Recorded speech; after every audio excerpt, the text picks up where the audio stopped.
Sharvangasana, la posture sur les épaules. La posture sur les épaules est connue pour faire du bien à toutes les parties du corps, grâce à son nom sanskrit qui vient de Sarvanga, qui signifie toutes les parties. Bien que la plupart des gens aient l'impression qu'ils s'étirent en arrière, la posture sur les épaules est en fait un exercice d'étirement avant. Les bienfaits physiques. La thyroïde est une glande importante du système endocrinien et cet exercice lui apporte une grande quantité de sang.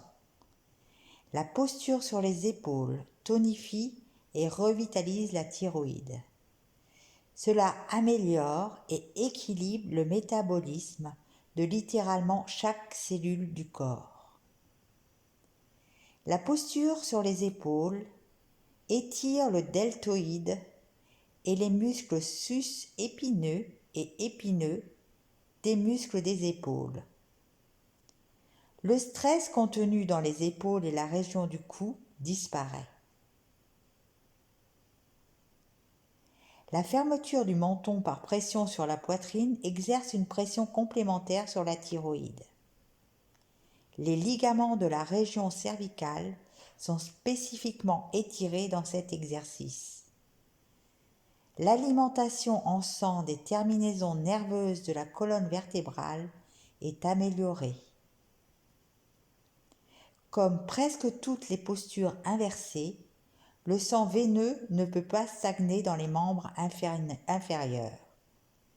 La posture sur les épaules incite le sang à recirculer. C'est un tonifiant fort pour les gens qui doivent passer toute leur journée sur les pieds et pour ceux qui ont tendance aux varices. La posture sur les épaules aide la respiration abdominale profonde et limite l'utilisation de la partie haute des poumons. Les bienfaits mentaux. Elle stimule la gaieté et aide à soigner la dépression. Elle aide à effacer la lenteur mentale et éclaircit l'esprit. Instructions pour effectuer cette posture.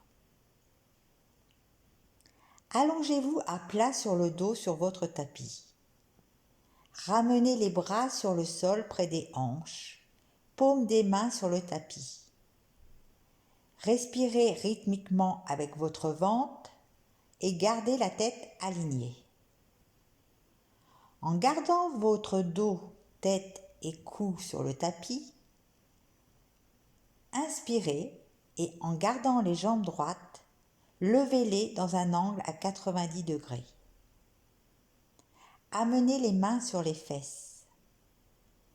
Doucement, poussez le corps vers le haut en avançant les mains vers le bas du dos. N'essayez pas de sauter dans la position.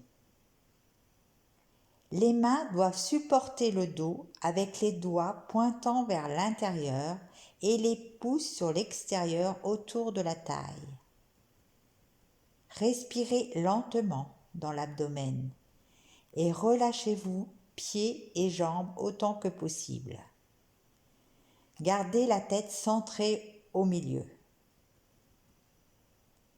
Continuez de lever votre corps jusqu'à ce que vos jambes fassent une ligne droite. Vous restez sur les épaules avec l'aide et le support des coudes.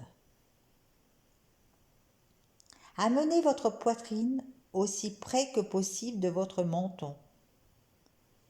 Pressez votre menton fermement contre la base de votre gorge et formez un verrou avec le menton. Respirez normalement dans cette position. Essayez de la garder au moins 30 secondes en augmentant graduellement le temps jusqu'à 3 minutes. Pendant que vous pratiquez cette asana, l'arrière du cou et la partie postérieure de la tête et les épaules doivent toucher le sol. Ne laissez pas le corps bouger ou aller et venir. Gardez les jambes tendues. Concentrez-vous sur la glande thyroïde située sur la base du cou. Si vous sentez que les muscles des mollets commencent à avoir des crampes, pliez légèrement les genoux pour libérer la tension. Après quelques secondes, ramenez les jambes à nouveau tendues. Pour les élèves intermédiaires et avancés, vous devez essayer d'étirer le dos le plus possible. De temps en temps, réajustez le corps en ramenant les mains plus proches des épaules et les coudes un peu plus près l'un de l'autre.